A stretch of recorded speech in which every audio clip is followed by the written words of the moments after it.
Okay, this video will show you how to properly install your lawnmower blade. But first you gotta tip the lawnmower over. Always remember dipstick and muffler facing the ground. And air filter, carburetor, and gas tank facing the air.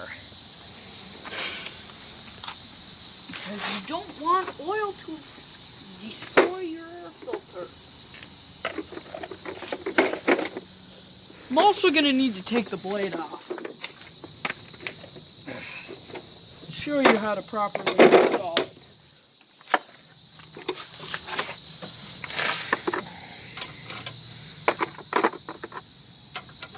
Here we go.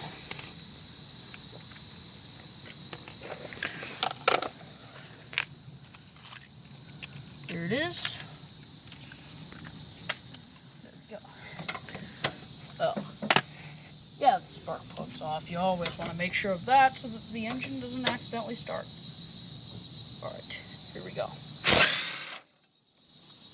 Bolts off, blades off. Now I'm going to start by telling you, having your blade on upside down, there's going to be two problems. One, your lawnmower will not cut your grass, but it'll tear your grass into tiny pieces. Second, and here's how to install it properly. Now I know you guys might know because there's an imprint of the adapter on the blade or it's stamped grass side. It's not on this one. But here's a way you can tell if it's wrong or not. This is the cutting edge. This right here is a little wing.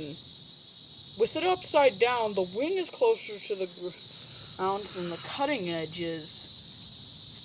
With it right side up, the cutting edge is obviously closer to the ground. With that wing closer to the ground, especially if you cut your grass at a low height, your wing could get caught on a stump or a root or a rock or some sort of obstacle that would be in the yard. There are three things that could happen. It could bend your blade, which you could either fix that problem by either using a vise to unbend it or just buy a new blade. It could shear your flywheel key, which is a little bit more of a problem to fix, but you can still fix it. Or worse, it could bend your crankshaft. And once your lawnmower's crankshaft is bent, lawnmower's garbage. Nobody's going to replace or straighten your crankshaft for you. And it's going to be your fault for not installing your lawnmower blade properly. So, I'm going to go ahead and put it back on. That's the imprint of the adapter that shows. And the cutting edge is closer to the ground. So I'll go ahead and put it back on.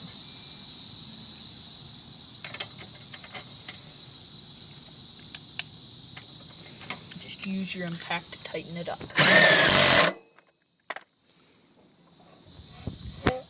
Always make sure your blade is on tightly. Otherwise, it may have a knock or the cord could get sucked back in. So that's pretty much everything I have to say about installing your lawnmower blade properly. Always remember to do that because a way to tell if your flywheel key gets sheared is if you pull the cord and it sucks the cord back in. It could also be because the blade's crooked or loose, but it could be that as well. And if your lawnmower runs but vibrates, that means your crankshaft is bent. So I hope that this was a helpful video, and thank you for watching.